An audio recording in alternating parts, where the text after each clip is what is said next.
வீடியோக்குள்ள போறதுக்கு முன்னாடி மறக்காம அமுதாஸ் கிச்சன் சேனலுக்கு சப்ஸ்கிரைப் பண்ணிடுங்க. அப்படியே பக்கத்துல இருக்கிற பெல் பட்டனை ஒரு தட்டு தட்டிடுங்க. அப்போதான் நாங்க அப்லோட் பண்ற எல்லா புது வீடியோஸும் உங்களை உடனே வந்து சேரும்.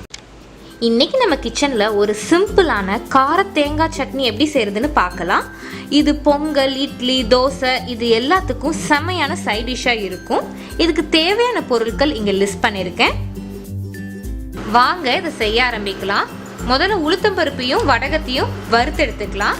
அதுக்கு 1 டேபிள் ஸ்பூன் தேங்காய் எண்ணெய் சேர்த்துக்கிறேன். எண்ணெய் கொஞ்சம் காஞ்ச உடனே 1 டீஸ்பூன் உளுத்தம்பருப்பு. உளுத்தம்பருப்புலாம் லைட்டாக நம்ம பொரிய ஆரம்பித்த உடனே 1 டீஸ்பூன் வடகம்.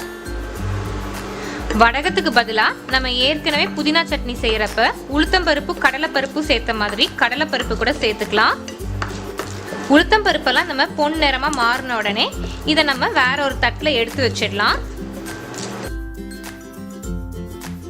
வடகத்தை இந்த மாதிரி எண்ணெயில் பொரிச்சு சேர்த்தோம்னா சட்னி ரொம்ப நல்ல வாசனையாக இருக்கும். இதை தட்டில் எடுத்தாச்சு. அதே எண்ணெயில் 1/2 கப் தேங்காவை சேர்த்து வதக்கிக்கிறேன். தேங்காவை இந்த மாதிரி சின்ன சின்ன பல்லாக சேர்த்துக்கலாம், இல்லை துருவி கூட சேர்த்துக்கலாம். துருவி சேர்த்தா சட்டுன்னு வறுபட்டுரும். அதனால் பார்த்து சிம்மில் வச்சு அதை வதக்கணும். 3 வரமிளகா சேர்த்துக்கிறேன். காரத்துக்கு ஏற்ற மாதிரி இந்த வரமிளகாவை நீங்கள் சேர்த்துக்கலாம். நான் 3 வரமிளகா சேர்த்துருக்கேன். இது கார தேங்காய் சட்னிங்கனால நீங்கள் இன்னும் கொஞ்சம் கூட வரமிளகா சேர்த்துக்கலாம். அப்போ தான் நல்லா காரமாக இருக்கும். இல்லை நல்லா கலராக வேணும் அப்படின்னா காஷ்மீரி ரெட் சில்லி கூட சேர்த்துக்கலாம். தேங்காய்லாம் ஓரளவுக்கு வதங்கினதுக்கு அப்புறமா கொஞ்சமாக இந்த மாதிரி புளியை சேர்த்துக்கலாம். புளியை அப்படியே சேர்க்காம சின்ன சின்ன பீஸாக இந்த மாதிரி குட்டி குட்டியாக பிச்சு சேர்த்தோம் அப்படின்னா மிக்சியில் ஈஸியாக அரைப்படும்.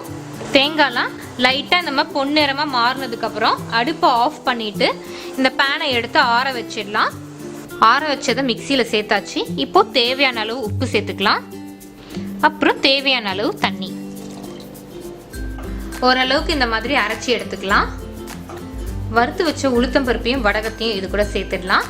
இப்போ எப்போதும் சட்னி கரைக்கிற மாதிரி இதை நல்லா அரைச்சி எடுத்துக்கலாம். அவ்வளோதான், நல்லா அரைச்சி எடுத்தாச்சு.